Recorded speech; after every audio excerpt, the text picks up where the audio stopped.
Welcome back to Sundust. Short horror stories, where the mountains of Appalachia keep secrets that run deeper than roots and older than memory.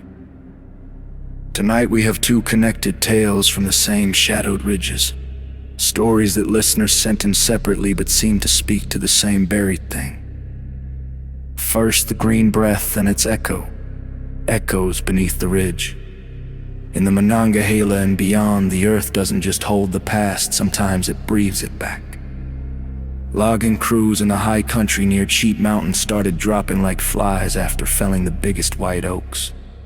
That green mist spores really would billow from the stumps, invisible until it settled in lungs. Men choked, coughed green flecks, couldn't catch breath for days. Replacement crews fared no better. The company called in Dr. Elena Voss, WVU botanist. She traced the spores to a vast mycelial network threading under the entire stand, maybe the whole ridge.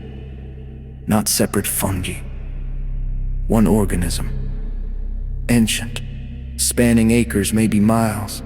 The white oaks were its lungs, its warning system. When the saws bit deep, it exhaled defense. Elena's last field note, found later. It's not defending territory, it's defending memory, and it's angry we're forgetting. She left the forest. The stand was closed, but the breathing didn't stop.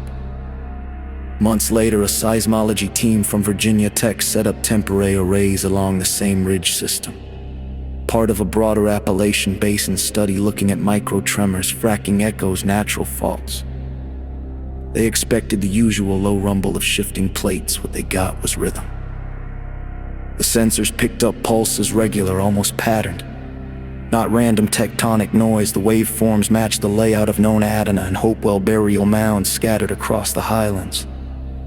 Circular clusters, linear alignments, precise intervals. Like the earth was tapping out the shape of graves long overgrown. At first, the team treated it as data artifact, maybe wind vibrating old mine workings or groundwater shifts. Then the night shift started reporting audio bleed through on the geophones. Not vibration translated to sound. Actual sound. Low chanting. Men's and women's voices overlapping, wordless at first, then fragments, old syllables, Proto-Algonquin maybe, or something older, rising and falling in cadence with the tremors. The recordings were faint but clean, clear enough to make skin crawl. One tech working alone at 2 a.m. swore he heard his name woven into the chant just once. He shut the station down early. Word reached higher up, funding was cut overnight, project terminated, unexplained interference. The official memo said sensors were pulled. Data drives were collected by government contractors. USGAGs and DoD reps showed up within 48 hours.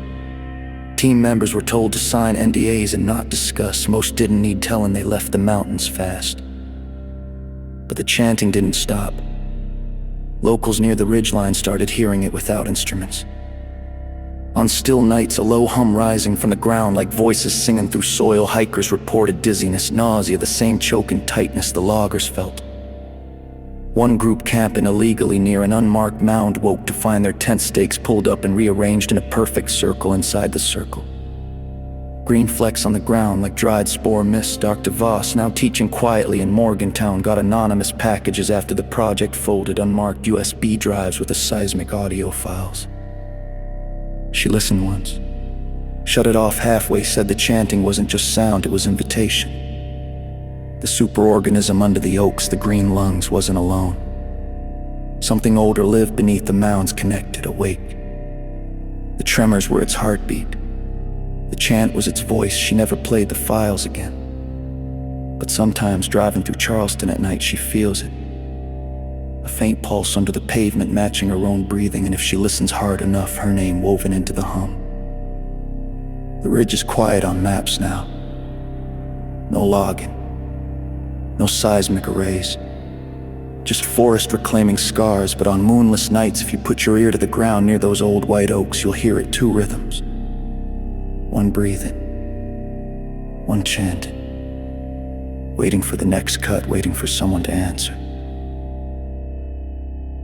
That was the green breath and echoes beneath the ridge.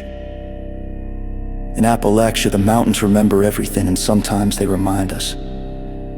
If these tales made the ground feel a little less solid under you, smash that like button, drop your own strange mountain counter or unexplained sound story in the comments, and leave a review. It helps these buried voices carry farther.